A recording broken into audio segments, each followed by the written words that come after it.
Alexandr Usik versus Deonteya Uайлдера. On one hand, this fight makes complete and total sense. On the other, it makes no sense whatsoever. Despite technically no longer being undisputed, Usik remains the undefeated king of the heavyweight division. From the moment rumors first circulated that Usik Uайлдера might become a reality in 2026, Usik has come under a great deal of fire from agitated fans. Many fans are very unhappy, critical of Uайлдера as a choice of opponent, claiming that he has done absolutely nothing to deserve a title shot. A lot of fans are accusing Usik of targeting a soft touch, insisting this is unacceptable for a reigning champion, especially with Usik typically only fighting once a year since making the move up from cruiserweight. Some have even gone so far as to accuse Usik of ducking Fabio Wardley in favor of an old shot version of Uайлдера.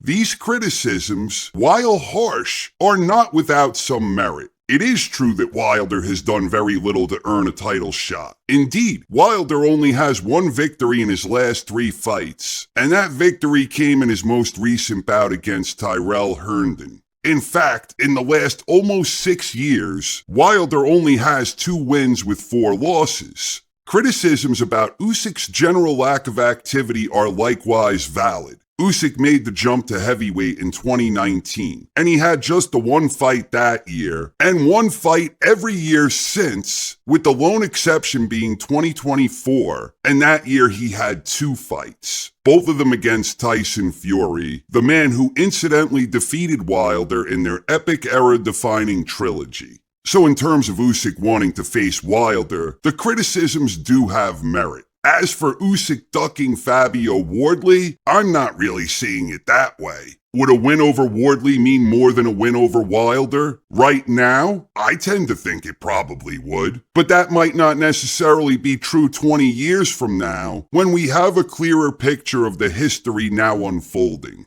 In any case, the greater point here is that Uайлdera can rightly be viewed as an undeserving, soft-touch opponent, no question about it. That being said, Usik has more or less cleaned out this era, or perhaps more accurately, the previous transitional era between Vlad and Usik, and Uайлdera is the lone big name missing from Usyk's ledger. Before Usik made the jump to heavyweight, for years the big 3 in the heavyweight division were Tyson Fury, Anthony Joshua, and Deonteya Uайлdera. Usik already beat both AJ and Fury, not once, but twice. He also beat Daniel Dubois twice, and those are Usyk's last 6 fights. Historically, it is not unusual for a heavyweight champion to take a soft touch here and there, nor is it unusual for former champions to get another shot at heavyweight glory, where the name value with the distinction of being a former heavyweight champion, those things in conjunction tend to enhance a reigning champion's overall legacy. Does a win against Uайлdera mean more than a win against Wardley? Again, that's tough to say in the long haul. Maybe, maybe not. Personally, the fight I'd most like to see right now for Usik is against Agit Kabayel, because I believe Kabayel is most deserving, and I believe he represents the most interesting style matchup for Usik right now. But that doesn't mean that Uайлdera is necessarily a bad choice of opponent, nor does it mean that an Usik victory against Uайлdera is a foregone conclusion.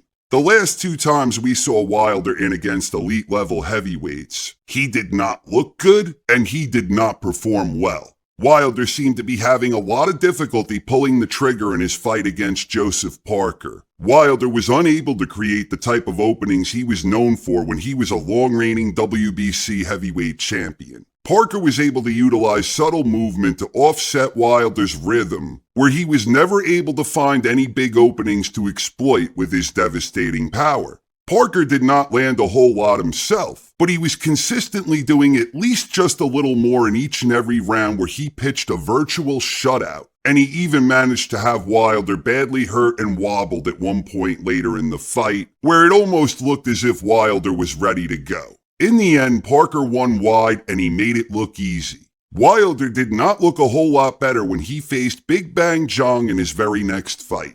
This was a big-time showdown between 2 powerful punchers, and both boxers were extremely cautious as such. each man knowing the other had the power to put his lights out should he make a big mistake. Neither guy was landing a whole lot, but as things moved along, Wilder was able to land some rights, but they didn't have that same devastating snap behind them that we were previously accustomed to seeing from Wilder. In the end, Wilder was the one who made a costly mistake, where he left himself open and got caught with a big short counter, which twisted him all out of position for Jong to land the big knockout blow, and it was a devastating knockout. His next fight after that was the one against Herndon. Prior to that fight, it was revealed that Wilder had shoulder surgery for a nagging issue. Wilder did not exactly look great in his fight with Herndon, and Herndon wasn't exactly a world-class operator. But Wilder was more active this time around than we had seen from him previously, and he had some good moments along the way. Wilder dropped Herndon with a looping left in the second round that put him down, and Wilder was jabbing more and throwing more in general, and he was trying to do more with his right, and actually trying to do more to set it up. He was throwing and landing or partially landing rights with more authority, and he dropped them again after a couple of big shots later in the sixth. Wilder continued breaking Herndon down with a simple variety, including the right hand, and the referee mercifully stopped the fight in round 7. Wilder did look better than he had in years this time around. How much of that was due to the surgically repaired shoulder versus how much of that was due to Wilder facing someone like Herndon is difficult to say, but the fight got Wilder back in the win column.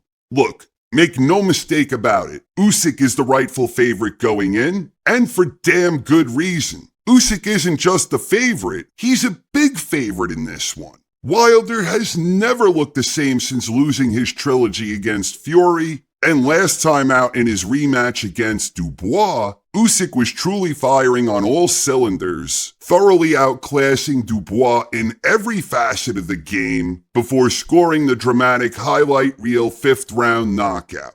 Usik is the king of the division for a reason, and he would be a rightful favorite against anyone in the world right now, Wilder certainly included. Usik is the best conditioned athlete in the heavyweight division, and he has the greatest skill set with the highest ring IQ of anyone currently competing. Right now, Usik is head and shoulders above the rest, but Usik is no spring chicken himself. And beyond that, as they say, power is the last thing to go. And Wilder has, or at least had, one of the most powerful right hands in heavyweight history.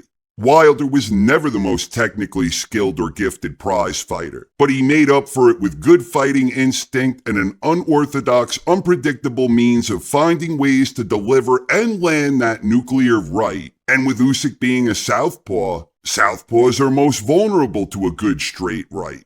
The inverse is true too, where Wilder would be vulnerable to Usyk's mighty left, something he nicknamed Ivan, I think because he said it resembles the type of punch that someone named Ivan might throw, which I'm not sure I completely understand, and yet it makes sense.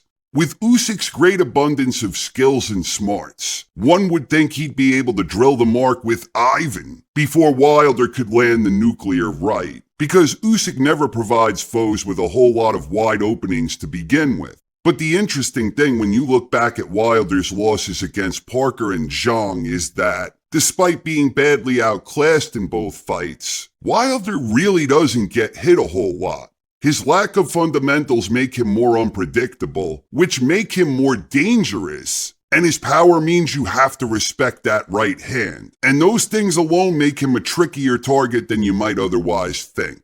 At the end of the day, Usyk's desire to face Wilder does indeed deserve some criticism in the grand scheme of things. After all, no champion is above criticism, and there are valid criticisms to be made here. At the same time, most champions get a few softer touches here and there, so why should Usik be held to a different standard here? Sure, I'd rather see him face Kabiel or Wardley, but if Usik plans to fight twice in 2026, I actually think the matchup against Wilder is acceptable and intriguing, and maybe one that could even prove to be rather interesting.